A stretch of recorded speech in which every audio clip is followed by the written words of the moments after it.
Hindi church online की इस आराधना सभा में मैं आपका हृदय से स्वागत करता हूं।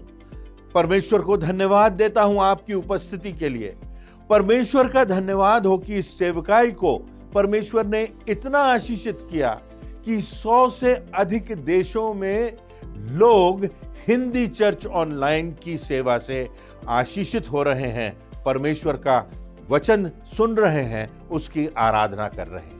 सारी महिमा और सारा आदर हम परमेश्वर को देते हैं। तो आइए हम इस आराधना में आगे बढ़ें, उसके गीतों को गाकर उसकी स्तुति करें, जिसने हमको सिरजा है, जिसने हमको बनाया है, जिसने आज तक हमको जिंदगी दी है।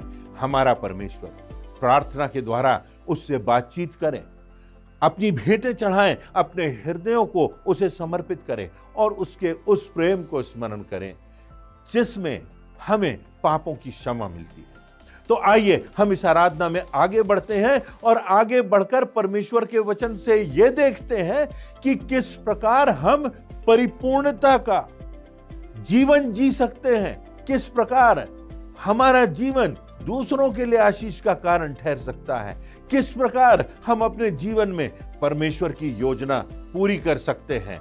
वो परिपूर्णता का जीवन जिसमें संपूर्ण आनंद है, जिसमें परिपूर्णता है और जिसमें परमेश्वर की गवाही है। तो आइए हम इस आराधना में आगे बढ़ते हैं। परमेश्वर आपको आशीष दे। आपको प्रभु यीशु के मधुर नाम में नमस्कार। हिंदी चर्च ऑनलाइन आराधना में मैं आप सभी का स्वागत करता हूं। आराधना में जाने के पूर्व हम परमेश्वर की आशीष एवं उसकी उपस्थिति के लिए प्रार्थना करेंगे। आइए हम प्रार्थना करें। धन्यवाद धन्यवाद धन्यवाद देते हैं पिता परमेश्वर, हम प्रभु यीशु के नाम से आपके नजदीक आते हैं। आज के दिन के लिए हम धन्यवाद देते हैं। धन्यवाद देते हैं पिता इस आराधना के लिए।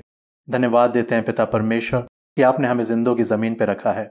प्रार्थना करना चाहते हैं आज के वक्त के लिए प्रभु कि आप उनके द्वारा हमसे बातचीत करें, आपका वचन हम सुनकर उस पर चलने वाले हो सकें।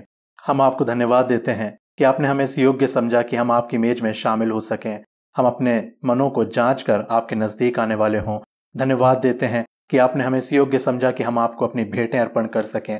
आज गीतों का गाया जाना आपको ग्रहण योग्य हो। हम प्रार्थना करना चाहते हैं संसार में आए हुए नेचुरल कैलामिटीज के लिए। हम प्रार्थना करना चाहते हैं कि आप सबके साथ बने रहें। हर एक देश में पिता आपकी शांति और पिता परमेश्वर आपका आत्मा वहां पर कार्य करता रहे। लोग पिता परमेश्वर आपके नजदीक आने वाले हों, आपके प्रेम को जानने वाले हो। हम जानते हैं कि ये आपके आने का समय है, आपका आना निकट है प्रभु यीशु मसीह। हम प्रार्थना करते हैं कि बहुत से लोगों तक, बहुत सी रूहों तक पिता आपका वचन पहुंचे और हर एक उद्धार के जीवन को पाने वाला हो सके। हम सब बातों में आपका धन्यवाद देते हैं। इस विनती को प्रभु यीशु के महान नाम से पिता हम मांगते हैं, आमीन।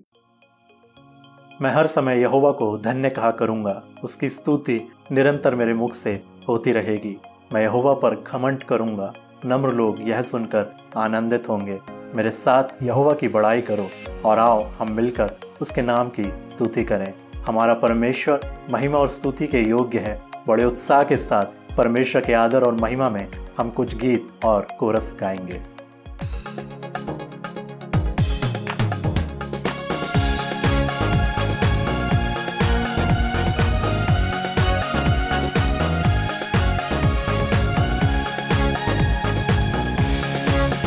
बोलो जय मिलकर जय, बोलो जय यीशु की जय, बोलो जय मिलकर जय, बोलो जय यीशु की जय, बोलो जय जय जय।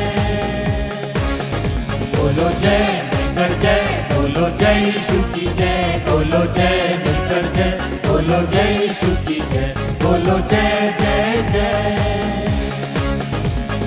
तेरे प्रेम की यही रीत मन में भर दे अपनी प्रीत। तेरे प्रेम की यही रीत मन में भर दे अपनी प्रीत। तेरे प्रेम के गाएंगी हालेलुया, तेरे प्रेम के गाएंगी। बोलो जय मिलकर जय, बोलो जय यीशु की जय, बोलो जय मिलकर जय, बोलो जय यीशु की जय, बोलो जय जय जय। पर अपना खून बहा, मुझ पापी को दी शिफा, क्रूस पर अपना खून बहा, मुझ पापी को दी शिफा।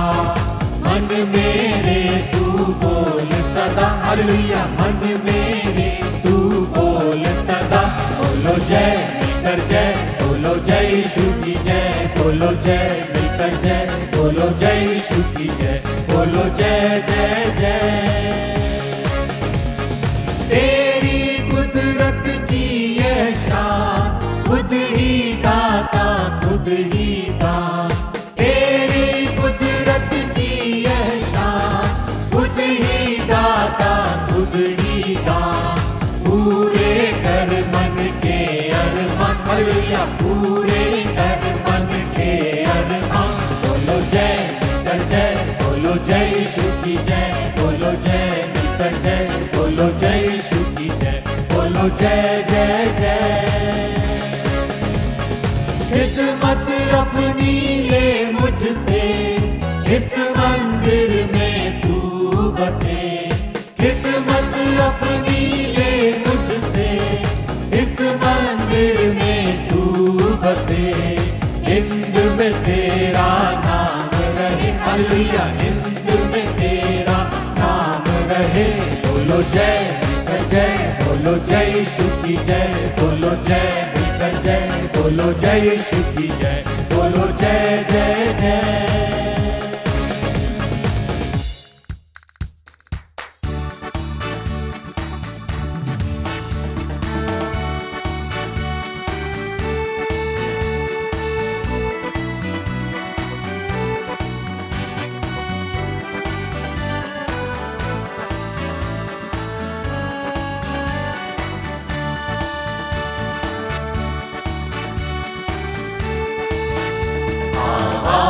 उठाएंगे हम साथ बजाएंगे, है यीशु महान अपना, ये गीत सुनाएंगे।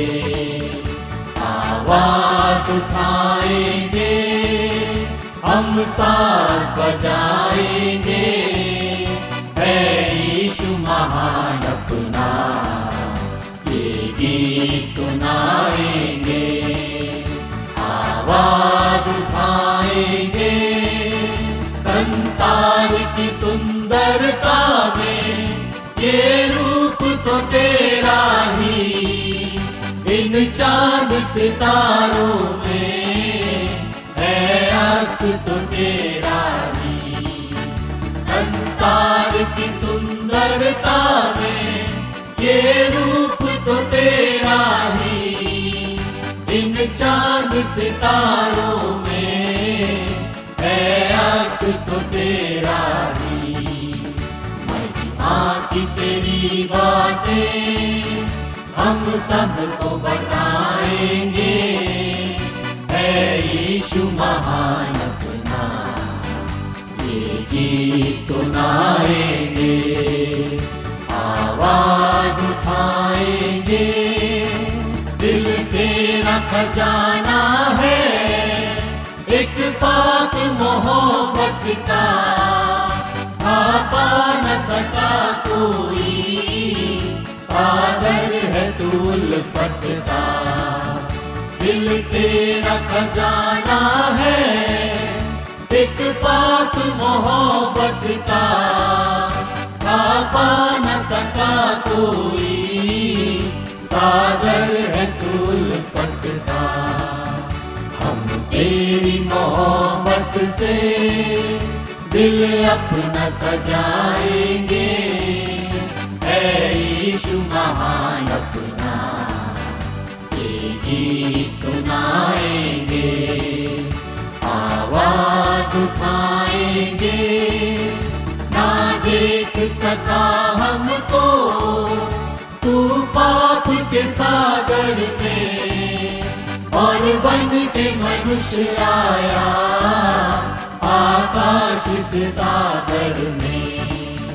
ना देख सका हमको तू पाप के सागर में, और बन के मनुष्य आया आकाश आकाश से सागर में, मुक्ति का तू दाता है, दुनिया को बताएंगे, है यीशु महान अपना, ये गीत सुनाएंगे, आवाज उठाएंगे, हम साज बजाएंगे, है यीशु महान अपना, ये गीत सुनाएंगे, आवाज उठाएंगे।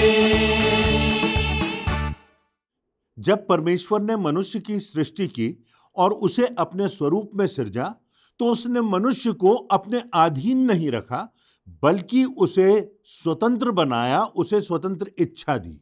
उसने मानव को रोबोट के समान नहीं बनाया। वह चाहता तो हमारा रिमोट कंट्रोल अपने हाथ में रख सकता था, परंतु उसने हमें विचार करने की क्षमता दी और उन विचारों को व्यक्त करने की स्वतंत्रता भी दी। अपने जीवन में निर्णय करने की स्वतंत्रता भी उसी ने हमें दी, क्योंकि परमेश्वर चाहता था कि मनुष्य पूर्ण रूप से स्वतंत्र हो। बाइबल के पुराने नियम में हम पाते हैं कि जब इस्राएली लोग मिस्र की बंधुआई में थे, तब परमेश्वर ने मूसा को उन्हें गुलामी से बाहर निकाल लाने की जिम्मेदारी सौंपी। जब मनुष्य पाप में पड़ा, तो परमेश्वर ने ऐसा प्रावधान किया कि मनुष्य को पाप से छुटकारा मिल सके और मनुष्य स्वतंत्र हो सके।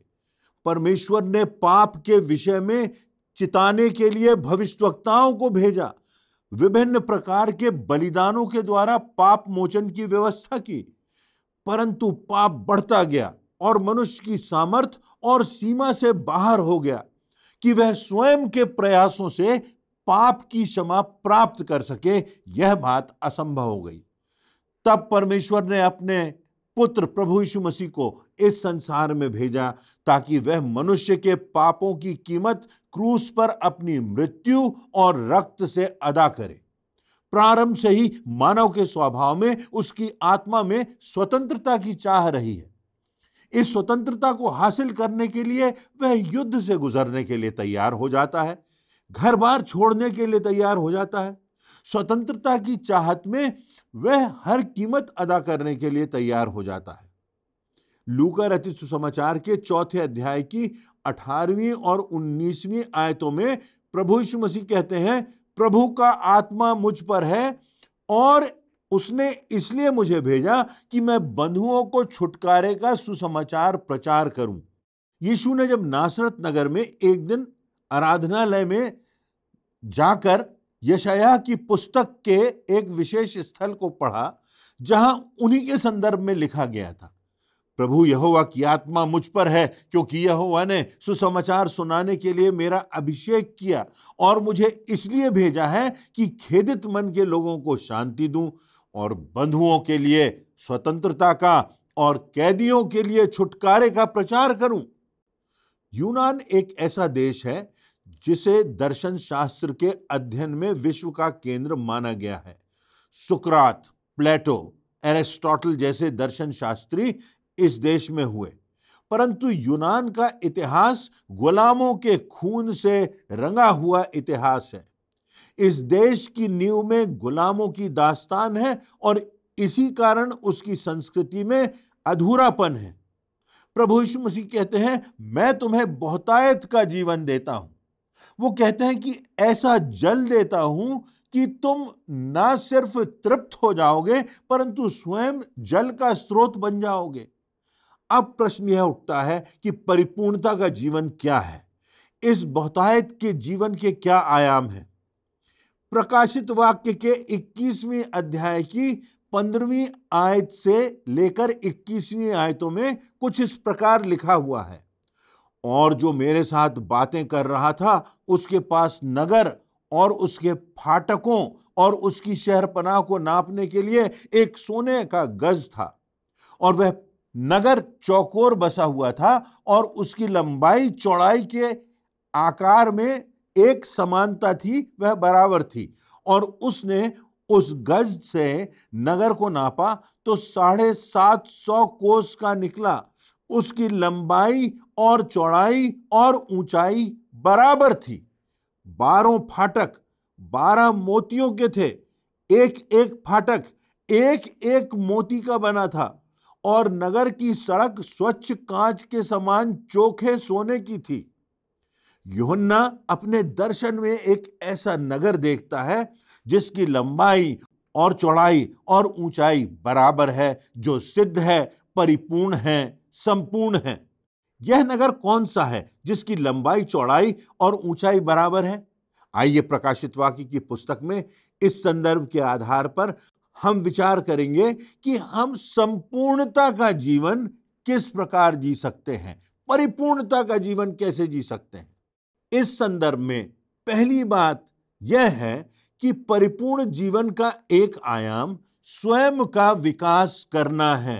परमेश्वर ने हम में से प्रत्येक को कुछ ना कुछ योग्यताएं दी हैं और हमें हमारे भीतर परमेश्वर द्वारा दी गई योग्यताओं को पहचानना है। उन्हें हम पहचानें, उनका हम उपयोग करें और उन्हें विकसित करें। किसी विद्वान ने कहा है कि जो हम हैं वह परमेश्वर का हमें दिया हुआ दान है और जो हम बन जाते हैं वह हमारी ओर से परमेश्वर को दिया हुआ दान है। प्रभु यीशु मसीह ने भी अपने दृष्टांतों के द्वारा यह शिक्षा दी कि हमें जो दिया गया है उसे विकसित करना है, बढ़ाना है, मल्टीप्लाई करना है, और वह तभी विकसित होगा जब हम उसका उपयोग करेंगे। जो योग्यताएं हैं परमेश्वर ने जो हमें दी हैं उनका हमें उपयोग करना है। परमेश्वर ने हमें अपनी विशेष योजना के तहत इस संसार में भेजा है। मनुष्य परमेश्वर की सर्वोत्कृष्ट कृति है। युवाओं के लिए आज नए द्वार खुल रहे हैं। हम एक ऐसे युग में प्रवेश कर चुके हैं जहां योग्यताओं के विकास के लिए नए क्षितिज हैं।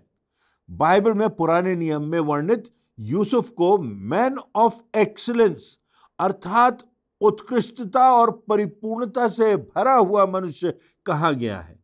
उसे बाइबल के प्रमुख चरित्रों में से एक श्रेष्ठतम चरित्र माना गया क्योंकि उसने अपने जीवन में जो कुछ किया वह परमेश्वर की योजना के अनुसार किया। वह गुलाम बनकर मिस्र आया था, परंतु परमेश्वर के द्वारा दिए गए दानों को विकसित कर वह मिस्र का प्रधानमंत्री बन गया। आज हम अपने आप को देखें और विचार करें कि हमें परमेश्वर ने क्या दिया है। आवश्यकता इस बात की है कि उसकी महत्वपूर्ण योजना को हम अपने जीवन में खोजें। कौन सी बातें हैं जिनसे हमको खुशी होती है, कौन सी बातें हैं जिनसे हमको जुनून मिलता है, कौन सी बातें हैं जो हमारे चेहरे पर मुस्कुराहट लाती हैं, कौन सी बातें हैं जो हमारी आंखों में खुशी के आंसू भर देती हैं। और उन योग्यताओं के अनुसार उसकी योजना को, परमेश्वर की योजना को पूरा करने के लिए हम निरंतर आगे बढ़ते जाएं।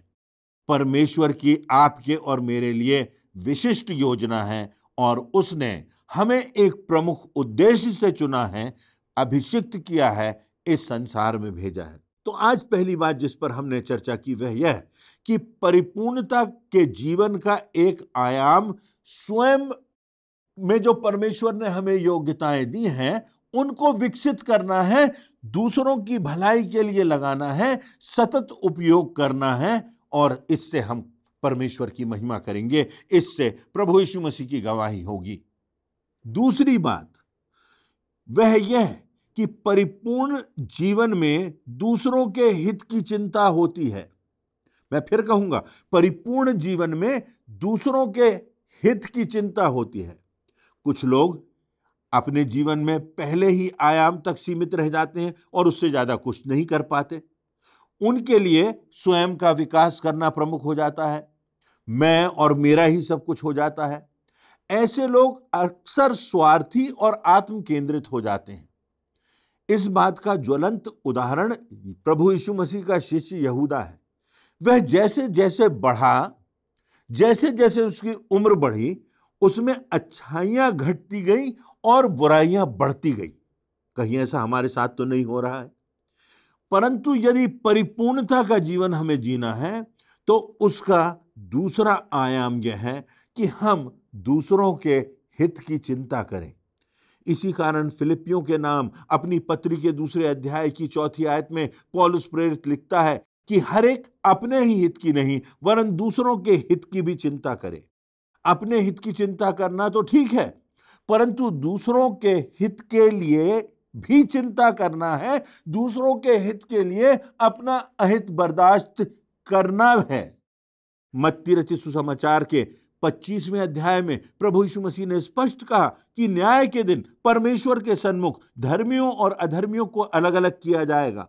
परमेश्वर उन लोगों को धन्य कहेगा जिन्होंने दूसरों की चिंता की, जिन्होंने भूखों को भोजन दिया, प्यासों को पानी पिलाया, वस्त्रहीनों को वस्त्र दिए, जिन्होंने दुखियों की सुधि ली, वे अनंत जीवन को प्राप्त करेंगे। जिन्होंने प्रभु यीशु मसीह को पहचाना और उसके जीवन के, उसकी शिक्षाओं के अनुरूप अपने आप को ढालने का सतत प्रयास किया, परंतु वे दुष्ट और स्वार्थी जो केवल स्वयं के हित तक सीमित रह गए, वे अनंत दंड को भोगेंगे। हमें विचार करना है कि हम किन में गिने जाएंगे, धर्मियों की श्रेणी में या दुष्टों की श्रेणी में। बाइबल, परमेश्वर का वचन स्पष्ट हमें बताता है कि धर्मी लोग स्वर्ग के राज्य के वारिस होंगे और दुष्ट अनंत मृत्यु को प्राप्त होंगे। आज यह प्रश्न हम स्वयं से करें कि क्या हम दूसरों के हितों की चिंता कर रहे हैं? क्या हम दूसरों के हितों के लिए कुछ कर रहे हैं?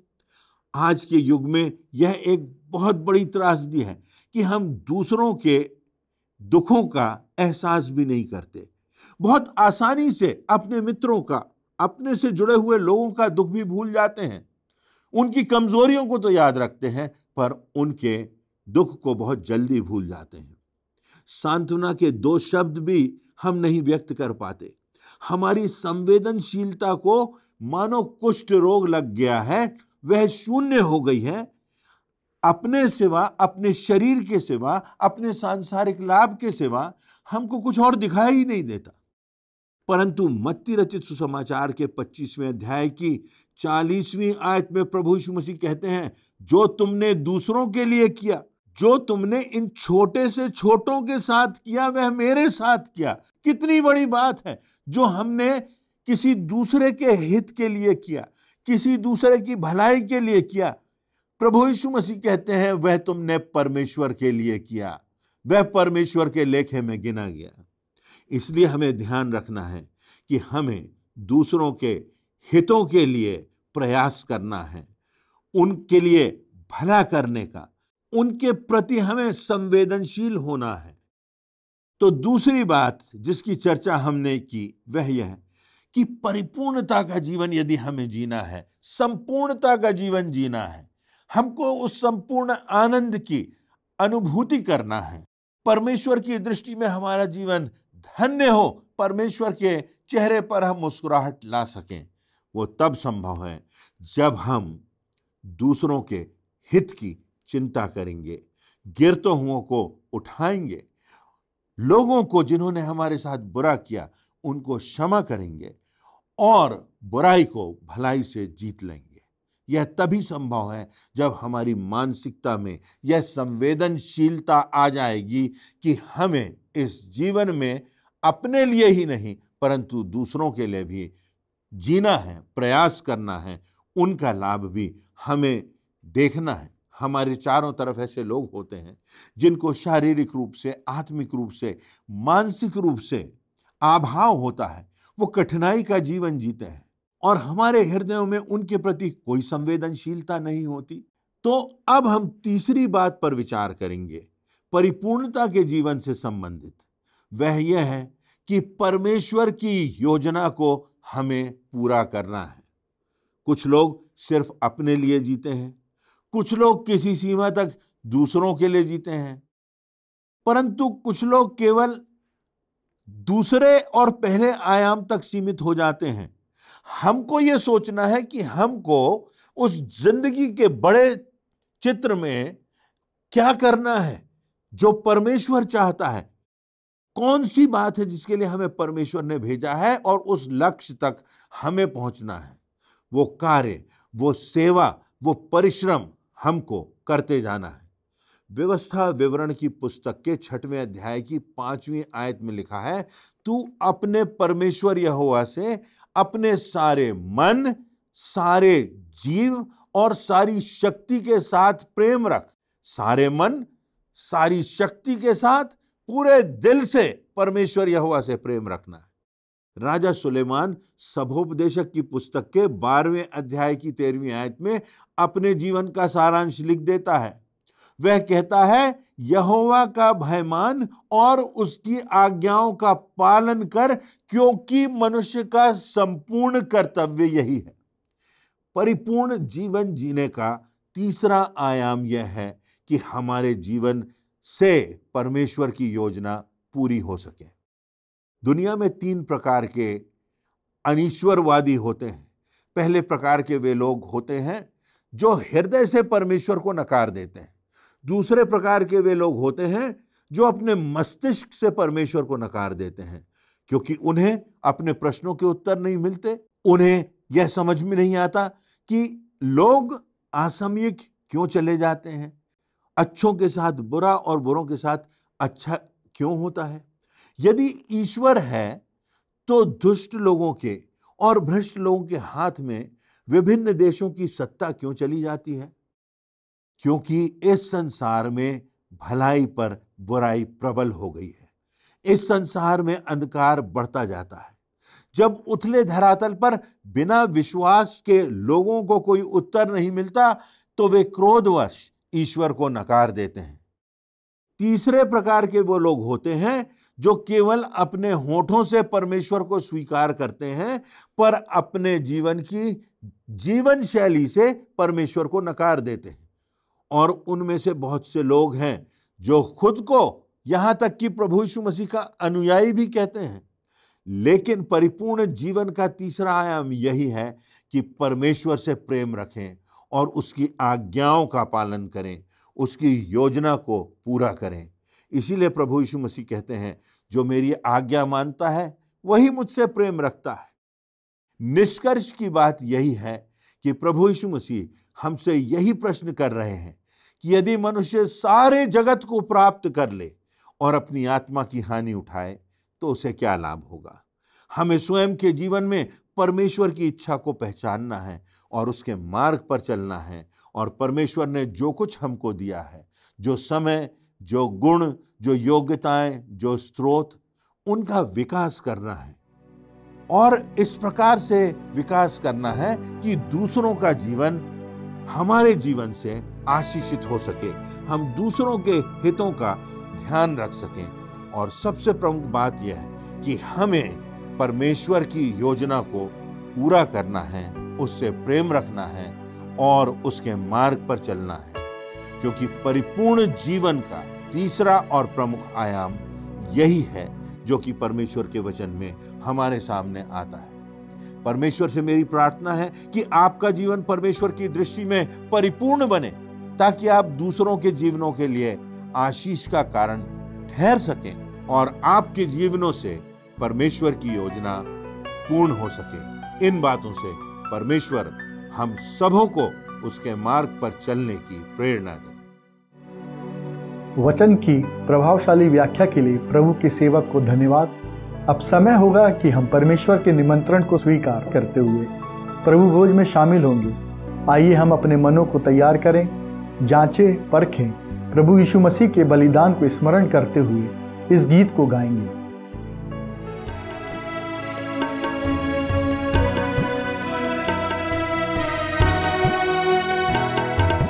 क्रूस के पास तू मुझे रख, यीशु प्यारे त्राता, पापी वहाँ सोते से मुक्त में मुक्ति पाता। क्रूस की मैं नेक बढ़ाई करूँगा, जब तक मैं आनंदित हूँ पाना पहुँचूँगा। क्रूस के पास जब आया मैं, और कृपा पाई, महाकिरण सूर्य की मेरे दिल में आई। क्रूस की मैं नित बढ़ाई करूँगा, जब तक मैं आनंदित हूँ पार न पहुँचूँगा। तेरी दया क्रूस के पास सदा मुझे रखे, और सदा मेरे ऊपर क्रूस की छाया रहे। क्रूस की मैं नित बढ़ाई करूँगा, जब तक मैं आनंदित हूँ पार न पहुँचूँगा। क्रूस के पास मैं ठहरूँगा, नित भरोसा रख के, जब तक मैं ना देखूँगा हर्ष को तेरे घर के। क्रूस की मैं नित बढ़ाई करूँगा, जब तक मैं आनंदित हूँ पार न पहुँचूँगा। प्रभु यीशु मसीह ने जिस रात वह पकड़वाए जाने पर था, उसने रोटी ली और धन्यवाद करके उसे तोड़ी और कहा, ये मेरी देह है जो तुम्हारे लिए तोड़ी जाती है, मेरे स्मरण के लिए यही किया करो। इसी रीति से उसने ब्यारी के पीछे कटोरा भी लिया और कहा, यह कटोरा मेरे लहू में नई वाचा है, जब कभी पीते हो तो मेरे स्मरण के लिए यही किया करो। क्योंकि जब कभी तुम ये रोटी खाते और इस कटोरे में से पीते हो तो प्रभु की मृत्यु को जब तक वह ना आए प्रचार करते रहो। आइए हम इस मेज के लिए परमेश्वर को धन्यवाद देंगे।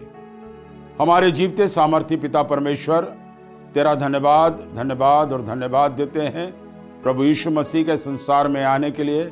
हम जैसे पापियों के लिए मारा गया, गाड़ा गया और मृतकों में से जी उठा कि हम अनंत जीवन को प्राप्त करें और तेरी महिमा का कारण बन सकें।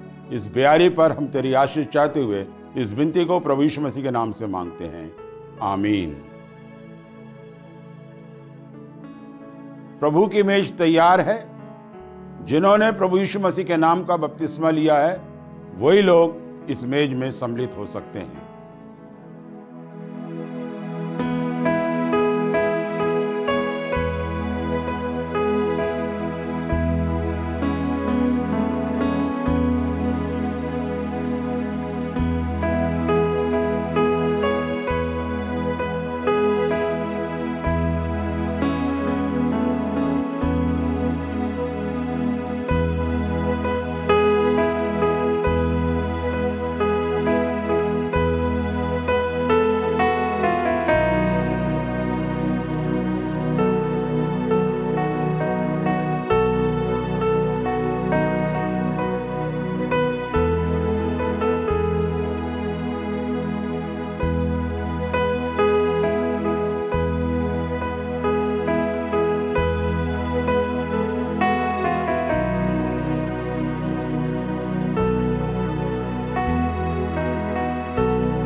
परमेश्वर की उपस्थिति का अनुभव करते हुए हम अपने स्थानों पर खड़े हो जाएं और अंतिम प्रार्थना में जाएंगे।